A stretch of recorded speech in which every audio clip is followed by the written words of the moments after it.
Hello guys, welcome back to our channel. അപ്പോൾ ചെമ്പിൻ്റെ പോയിൻ്റെ പുതിയ എപ്പിസോഡിലേക്ക് എല്ലാവർക്കും സ്വാഗതം. അപ്പോൾ ടി വിയിൽ വരുന്നതിന് മുന്നേ കഥ ചുരുക്കത്തിൽ അറിയാൻ ഈ ചാനൽ സബ്സ്ക്രൈബ് ചെയ്യാൻ സപ്പോർട്ട് ചെയ്യുക. അപ്പോൾ നമുക്ക് ഇന്നത്തെ കഥയിലേക്ക് കിടക്കാം. ഇന്നും അവർ നാലാളും ഫുൾ പോലീസ് സ്റ്റേഷനിലാണ്. ഇന്നും പോലീസ് സ്റ്റേഷനിലെ കഥ മാത്രമാണുള്ളത്. അപ്പോൾ ഇന്നും രേവതി ഇങ്ങനെ ആദ്യം തന്നെ ചോദിക്കും, എത്ര സമയം വെയിറ്റ് ചെയ്യുന്നു, ഇവർക്ക് എന്താ വിളിച്ചാൽ ഇവരെന്താ വിളിക്കാത്തത്, ഇനി എത്ര സമയം ഇരിക്കും എന്നൊക്കെ ചോദിച്ചിട്ട് അപ്പോൾ സച്ചി രേവതി സമാധാനിപ്പിക്കും.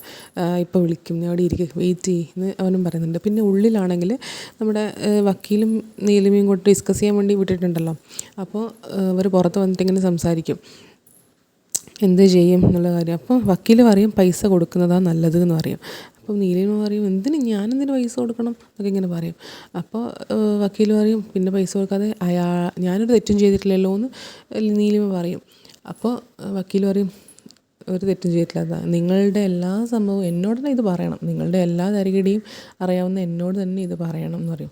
അയാളുടെ കയ്യിൽ നിന്ന് തട്ടിയെടുത്ത കാശല്ലേ തിരിച്ചു കൊടുക്കാൻ പറയുന്നത്, അല്ലാതെ നിങ്ങളുടെ അച്ഛൻ്റെ പറയുന്നട്ടത്തൊന്നും നിങ്ങളുടെ അച്ഛനോ ആരോ ഉണ്ടാക്കി തന്ന പൈസയാണെന്ന്, അവൻ്റെ കയ്യിൽ നിന്ന് തട്ടിയെടുത്ത പൈസയല്ലേ കൊടുക്കാൻ വേണ്ടി പറയുന്നത്.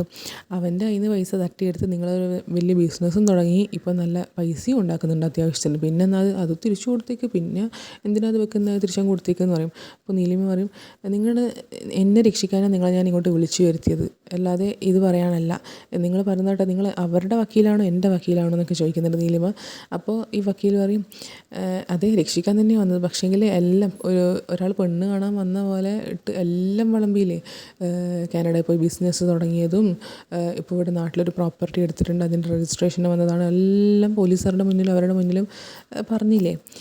അല്ലെങ്കിൽ ഒരു പക്ഷേ രക്ഷിക്കായിരുന്നു. ഇതിപ്പോൾ ഇതെല്ലാം പറഞ്ഞതുകൊണ്ട് ഇനിയൊന്നും എനിക്ക് ചെയ്യാൻ വേണ്ടി പറ്റില്ല, ഒരു കള്ളവും വരാൻ പറ്റില്ല, പകുതി പൈസ ഇങ്ങനെ തരണം എന്ന് പറയാനാണ് ഞാൻ വിചാരിച്ചത്. പകുതി പൈസ ഇപ്പോൾ കൊടുത്തിട്ട് അതിൽ സെറ്റിൽമെൻ്റ് ആക്കാമെന്നാണ് വിചാരിച്ചത്. പക്ഷേ ഇനി അതൊന്നും പറ്റില്ല, ഫുൾ പൈസയും കൊടുത്തേ പറ്റുള്ളൂ എന്നിങ്ങനെ പറയും.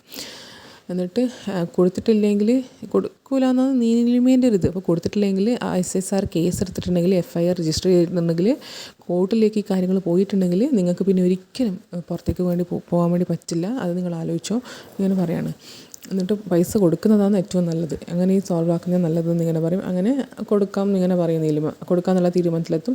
എന്നിട്ട് സച്ചിയുടെ മുന്നിൽ കൂടെ ആയിരിക്കും അവൾ ഓഫീസിലേക്ക് SIൻ്റെ അടുത്തേക്ക് പോവുക. പക്ഷേ സച്ചി കാണില്ല. സച്ചി ആ സമയം ഉള്ളിൽ കോൺസ്റ്റബിളിനോട് പോയിട്ട് ഇങ്ങനെ രേവതി ഇങ്ങനെ ചൊറയാക്കി കൊണ്ടിരിക്കുമ്പോൾ ചോദിക്കാം, ഞാൻ പോയി ചോദിക്കാം എത്ര നെസ്റ്റഡി ഇരിക്കേണ്ടത്, പൂവെല്ലാം അതിൻ്റെ അകത്തുണ്ട്, ഇനിയും വൈകിക്കഴിഞ്ഞ് കഴിഞ്ഞാൽ പൂവൊന്നും ആർക്കും കൊടുക്കാൻ പറ്റാത്ത അവസ്ഥയിലാവും, പൂവ് വാടിപ്പോവും, പിന്നെ ഞാൻ കൊണ്ടു കൊടുക്കുന്ന ആൾക്കാർ എന്നെ കാത്തു വെക്കുന്നുണ്ടാവും, അവിടെ വൈകിക്കഴിഞ്ഞാൽ പിന്നെ പേരും പോക്കായി എല്ലാം പോക്കായി എന്നിങ്ങനെ പറയും. എന്നിട്ട് നീ ഒന്ന് അടങ്ങ് രേവതി എന്നിങ്ങനെ പറയും. എന്നിട്ട് സമാധാനിക്ക് വെയിറ്റ് ചെയ്യാൻ പറഞ്ഞില്ലേ എന്നിങ്ങനെ പറയും. എന്നിട്ട് ഇത് നമ്മളെ ഭാഗത്തെ തെറ്റായി പോയില്ലേ, അതുകൊണ്ട് നമ്മൾ തന്നെ കാത്തു നിൽക്കണം, നമ്മളതിന് ക്ഷമിച്ചേ പറ്റും, നമ്മളെ ഭാഗത്ത് തെറ്റായി പോയില്ലേ എന്ന് പറയും. അപ്പോൾ രേവതി പറയും, ഞാൻ പണ്ട് സൈക്കിൾ എടുത്ത സമയത്ത് സൈക്കിളും കൊണ്ട് എവിടെയൊക്കെ നിർത്തിയിട്ട് അവിടെ ഇവിടെയൊക്കെ നിർത്തിയിട്ട് ഞാൻ പോകാറുണ്ട് പൂ കൊടുക്കാൻ വേണ്ടിയിട്ട്, അന്നേരം ഒന്നും ഈ പോലീസുകാർ എടുത്ത് കൊണ്ട് പോയിട്ടില്ലല്ലോ ഇങ്ങനെ പറയും. അപ്പോൾ സച്ചി പറയും, സൈക്കിൾ പോലെയാണോ സ്കൂട്ടർ രേവതി, സ്കൂട്ടർ വേറെയല്ലേ, സൈക്കിൾ പോലെയല്ലോ എന്നിങ്ങനെ പറയും. അപ്പോൾ രേവതി ഒരു രണ്ടിനും 2 ചക്രയേ ഉള്ളൂ എന്ന് പറയും.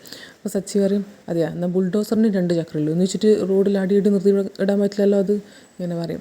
ഇതൊക്കെ സൂക്ഷിക്കേണ്ടതാണ്, നമ്മളെ വായത തെറ്റെന്നൊക്കെ പറഞ്ഞിട്ട് രേവതിയോട് കുറച്ചിങ്ങനെ SI സാറെ കാണാൻ പോകാമെന്ന് ഇങ്ങനെ രേവതി ചോദിക്കും. അപ്പോൾ സച്ചി പറയും, എന്നാൽ ഞാൻ പോയി ഒന്ന് കണ്ടിട്ട് വരാം, നീ ഇവിടെ ഇരിക്കുന്നു പറയും. രേവതി അറിയും, സച്ചിയേട്ടാ ഞാനും കൂടെ വരട്ടെ എന്ന് പറയും. പക്ഷേ സച്ചി വിടില്ല, എനിക്ക് ആ വണ്ടി വീട്ടിൽ കൊണ്ടുപോകണമെന്നുണ്ട്, അതുകൊണ്ട് നീ ഇവിടെ അടങ്ങിയിരുന്നോ, നീ വന്നു കഴിഞ്ഞാൽ നിൻ്റെ നാവ് അടങ്ങി നിൽക്കില്ല, അതുകൊണ്ട് നീ ഇവിടെ ഇരുന്നാൽ മതി ഇങ്ങനെ പറയും. അങ്ങനെ സച്ചി ഉള്ളിൽ പോയിട്ട് കോൺസ്റ്റബിളോട് ഇങ്ങനെ ചോദിക്കും, SIനെ കാണാൻ പറ്റുമോ എന്നിങ്ങനെ, എനിക്കൊരു 5 മിനിറ്റ് അത് ഞാൻ കണ്ടിട്ട് വേഗം കാര്യം പറഞ്ഞിട്ട് പോയിക്കോളൂ എന്നൊക്കെ പറയും. അപ്പോൾ കോൺസ്റ്റബിൾ വിടില്ല, ഉള്ളിലൊരു കക്ഷിയായിട്ട് സംസാരിച്ചുകൊണ്ടിരിക്കുകയാണ്, നിങ്ങൾക്ക് പോകാൻ പറ്റില്ല, അവരുടെ കേസ് കഴിഞ്ഞാൽ മാത്രമേ നിങ്ങളെ വിളിക്കുകയുള്ളൂ, ഇപ്പോൾ പോയി കഴിഞ്ഞാൽ ദേഷ്യം കൂടത്തേ ഉള്ളൂ, പിന്നെ കാര്യം കയ്യിൽ പിടിച്ചാൽ കിട്ടില്ല കേട്ടോ എന്നിങ്ങനെ പറയണം. അതുകൊണ്ട് സച്ചി വീണ്ടും അടങ്ങി നിൽക്കും, എന്നിട്ട് പുറത്തേക്ക് വരും. അങ്ങനെ അവരോട് സംസാരിക്കുന്നതിൻ്റെ ഇടക്കാണ് നീലിമയും വക്കീലും കൂടെ ഉള്ളിൽ പോവുക. അവർ തമ്മിൽ കാണില്ല അപ്പോൾ ആ സമയത്ത്. അങ്ങനെ ഉള്ളിൽ പോയിട്ട് എന്തായി എന്നിങ്ങനെ ചോദിക്കും SI. എന്നിട്ട് വക്കീൽ പറയും, പൈസ കൊടുക്കാം എന്നിങ്ങനെ പറയും, മുഴുവൻ പൈസയും കൊടുത്തോളാം, പക്ഷേ കുറച്ച് സാവകാശം തരണം എന്ന് പറയും, 50 ലക്ഷം കൊടുക്കാമെന്ന് പറഞ്ഞിട്ട്. അപ്പോൾ ശ്രുതി പറയും, അങ്ങനെ അതൊന്നും പറ്റില്ല സാറേ, പൈസ ഇന്ന് തന്നെ തരണം, മാത്രമല്ല 50 ലക്ഷം മാത്രം പോരാ, അതിൻ്റെ പലിശ എത്രയായി, 50 ലക്ഷം കൊണ്ടുപോയിട്ട് എത്ര ദിവസമായി, അതിൻ്റെ പലിശ 3 ലക്ഷമായിട്ട് വേണം, അങ്ങനെ ടോട്ടൽ 53 ലക്ഷം വേണമെന്ന് പറയും. അപ്പോൾ നീലിമ ആദ്യം എതിർക്കും, അതൊന്നും തരാൻ പറ്റില്ല എന്ന്. പക്ഷേ SI സാറ് പറയും അവർ പറഞ്ഞാൽ ശരിയല്ലേ, പലിശ അത് കൊടുക്കേണ്ടത് തന്നെയാണ്, കുറേ ദിവസമായില്ലേ പിടിച്ചിട്ട് പോയിട്ട്, അതുകൊണ്ട് അത് കൊടുക്കേണ്ടത് തന്നെയാണ്, 53 ലക്ഷം തന്നെ കൊടുക്കണം എന്ന് പറയും. അപ്പോൾ നീലിമ അത് സമ്മതിക്കും. വക്കീൽ പറയാൻ കൊടുക്കാമെന്നിങ്ങനെ പറയും, ഫൈനലാണിത്, ഇനി ഒരു തർക്കവും വേണ്ട, ഇത് കൊടുക്കാമെന്നിങ്ങനെ പറയും. എന്നിട്ട് നീലിമയുടെ പേരിൽ എൻ്റെ കക്ഷിയുടെ മേലെയുള്ള പരാതി നിങ്ങൾ പിൻവലിക്കണം എന്ന് പറയും. അപ്പോൾ അതൊക്കെ ചെയ്യാം, പൈസ തന്നിട്ട് എന്ന് പറയും. അപ്പോൾ എന്നിട്ട് ഫയലുകളെല്ലാം എടുത്തിട്ട് വരാൻ വേണ്ടി പറയും. എന്നിട്ട് അങ്ങനെ ഇവരുടെ ഫയലുകളെല്ലാം എടുത്തിട്ട് വരും കേസിൻ്റെ. SI ഇങ്ങനെ പറയും, ഇപ്പോൾ ഇവിടെ വെച്ചിട്ട് കോംപ്രമൈസ് ആവുകയാണെങ്കിൽ പോലീസ് സ്റ്റേഷനിൽ വെച്ചിട്ട് നിങ്ങളെ കേസ് കോംപ്രമൈസ് ആവുകയാണ്, എല്ലാ പരാതിയും പിൻവലിക്കുവാണ്, നീലിമ 53 ലക്ഷം ഇന്ന് തന്നെ ശ്രുതിക്ക് കൈമാറും എന്ന് പറയും. അങ്ങനെയാണെങ്കിൽ ഇവിടെ ഒരു ഒപ്പിട്ടാട്ടെ എന്ന് പറഞ്ഞിട്ട് ശ്രുതിക്ക് കൊടുക്കും. അപ്പോൾ ശ്രുതി ഒപ്പിടാൻ നോക്കുമ്പോഴത്തേക്ക് ശ്രുതി പിടിച്ചു വെക്കും. ശ്രുതി പറയും ആദ്യം അവൾ പൈസ അയക്കട്ടെ, അതിന് ശേഷം ഒപ്പിടാമെന്ന് പറയും.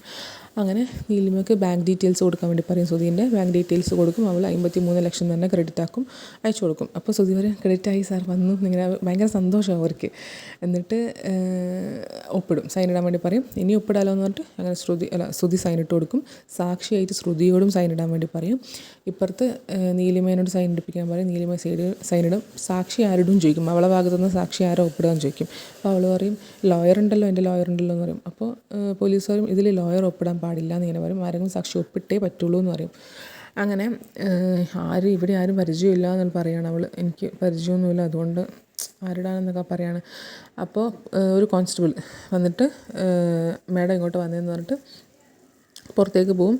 സംഭവം സച്ചിനെ കൊണ്ട് ഒപ്പിടിപ്പിക്കാൻ വേണ്ടിയിട്ടാണ് സാക്ഷി. അപ്പോൾ ആരെങ്കിലും ഒരാൾ ഒപ്പിടണമെന്നല്ലേ ഉള്ളൂ.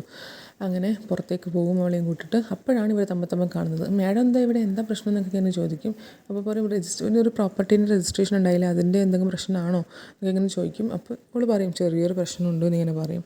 പക്ഷേ കാര്യം എന്താണെന്നൊന്നും പറയില്ല. അപ്പോൾ കോൺസ്റ്റബിൾ പറയും ചെറിയൊരു പ്രശ്നമുണ്ട്, അതൊരു കൊടുക്കൽ വാങ്ങൽ പ്രശ്നമാണ്, അതൊക്കെ ഇപ്പോൾ സോൾവ് ആയി, ഇവർക്കൊരു സാക്ഷി വേണം, സൈൻ ഇടാൻ ആരുമില്ല എന്നൊക്കെ പറയും. അതുകൊണ്ട് സച്ചി സൈൻ ഇട്ട് തരുമോ എന്നിങ്ങനെ ഇടണമെന്നിങ്ങനെ പറയും, ഒരു സൈൻ നീട്ടേന്ന് പറയും.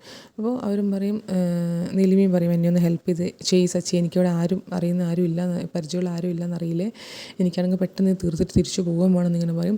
സച്ചിക്ക് അതൊന്നും പക്ഷേ ഞാനെങ്ങനെ ഒപ്പിടുക എന്നിങ്ങനെ സച്ചി ചോദിക്കും. ഇതൊന്നും എന്താ കാര്യം, എന്തിൻ്റെയാണെന്ന് അറിയാണ്ട് ഞാനെങ്ങനെ ഒപ്പിടുക, അത് വേണോ, എന്തെങ്കിലും പ്രശ്നമാകുമോ എന്നൊക്കെ ഇങ്ങനെ സച്ചി ചോദിക്കും. അപ്പോൾ കോൺസ്റ്റബിൾ പറയും എന്ത് പ്രശ്നം, ഒരു ഒപ്പല്ലേ ഇടണ്ടു, ഇവരുടെ ഈ പ്രശ്നം കഴിഞ്ഞ് കഴിഞ്ഞാൽ നിങ്ങൾക്ക് നിങ്ങളുടെ വണ്ടീൻ്റെ കാര്യം SI സാറോട് സംസാരിക്കാം, പെട്ടെന്ന് തന്നെ സംസാരിക്കാം ഇവരുടെ പ്രശ്നം കഴിഞ്ഞ് കഴിഞ്ഞാൽ, അതുകൊണ്ട് വേഗം ഒപ്പിട്ട് തീർക്കാൻ നോക്കും എന്നിങ്ങനെ പറയും. ഒരു പ്രശ്നമൊന്നും വരാൻ പോകുന്നില്ല, എത്ര ആളുകൾ ഇങ്ങനെ ഇവിടെ വന്നിട്ട് ഒപ്പിടുന്നുണ്ട്, ഒരു പ്രശ്നം വരാൻ പോകുന്നില്ല, നീ ധൈര്യമായിട്ട് ഒപ്പിട്ടോ എന്നിങ്ങനെ പറയും.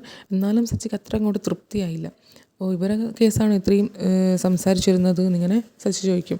എന്നിട്ട് വേഗം സച്ചി പ്ലീസ് ഒപ്പിടുക, പ്ലീസ് ഹെൽപ്പ് ചെയ്യുമോ എന്നിങ്ങനെ നീലിമ ചോദിക്കും. അപ്പോൾ പിന്നെ അവൻ മനസ്സിലോടെ ഒപ്പിട്ടങ്ങ് കൊടുക്കും. രേവതി അടക്കം നോക്കുന്നുണ്ട്, പക്ഷെ എന്നാലും മനസ്സിലോടെ അവൻ ഒപ്പിട്ട് കൊടുക്കും. എന്നിട്ട് അങ്ങനെ അത് കൊടുത്തിട്ട് ഉള്ളിൽ പോവും, എല്ലാം ഒത്തുതീർപ്പാക്കും. ഈ പ്രശ്നം ഇവിടെ കൊണ്ട് തീരണം എന്ന് പറയും. അപ്പോൾ ഇനിയൊരു പ്രശ്നം ഉണ്ടാകാൻ പാടില്ല നിങ്ങൾ തമ്മിൽ എന്ന് പറയും. അപ്പോൾ നീലിമ പറയും എൻ്റെ കയ്യിൽ നിന്ന് കാശ് വാങ്ങിച്ചില്ല, നീ ഈ കാശ് കൊണ്ട് നിങ്ങൾക്ക് ഒരു ഉപകാരം ഉണ്ടാവില്ല എന്ന് പറയാണ്. അപ്പോൾ ശ്രുതി പറയും നീ എന്താ നമ്മളെ ശപിക്കുവാണോ എന്നിങ്ങനെ ചോദിക്കും. നിൻ്റെ ശബം എവിടെ എത്താൻ പോകുന്നില്ല എന്ന് പറയും ശ്രുതി. അപ്പോൾ SI പറയും മതി നിർത്ത്, നിങ്ങളെന്താ ഇവിടെ വെച്ച് ഇത് കോംപ്രമൈസ് ആയെന്ന് പറഞ്ഞില്ലേ, പിന്നെ എന്തിനാണ് നിങ്ങൾ അങ്ങോട്ടും ഇങ്ങോട്ടും വഴക്കാക്കുന്നത്, ഒന്നും ഒരു പ്രശ്നം ഉണ്ടാകാൻ പാടില്ല എന്നിട്ട് അവർ എല്ലാവരും പോയിക്കുമെന്ന് പറയും. അങ്ങനെ നീലിമയും അവരും പോവും. എന്നിട്ട് അവരെല്ലാവരും പോവും. പുറത്തെത്തിയപ്പോൾ ഇവരോട് സംസാരിക്കും, നിൽക്കുമെന്ന് പറയും. ശ്രുതിയും പോകാൻ നോക്കുമ്പോൾ നിൽക്കുമെന്ന് പറയും കൈ കാട്ടിയിട്ട്. എന്നിട്ട് ഇത് ഞാനെല്ലാം മറന്നുകൊണ്ട് പോകുന്നതാണെന്ന് നിങ്ങൾ വിചാരിക്കേണ്ട, ഞാൻ തിരിച്ചു വരും, ഇതിന് നല്ലൊരു മറുപടിയായിട്ട് ഞാൻ തിരിച്ചു വരും എന്നിങ്ങനെ പറയാണ്. അപ്പോൾ ശ്രുതി പറയും നീ എന്തോ വേണേ ചെയ്യുന്നത്, എനിക്ക് ചെയ്യാൻ പറ്റും എന്താണെന്ന് വെച്ചാൽ നീ ചെയ്തോ, ഒരു കുഴപ്പമില്ല എന്നിട്ട് പോടിയെന്ന് ഇങ്ങനെ ആക്കും. അപ്പോൾ നീലിമയ്ക്ക് അതൊട്ടും പിടിച്ചില്ല. അപ്പോൾ ഇന്നത്തെ എപ്പിസോഡ് അത്രയേ ഉള്ളൂ. Thank you so much.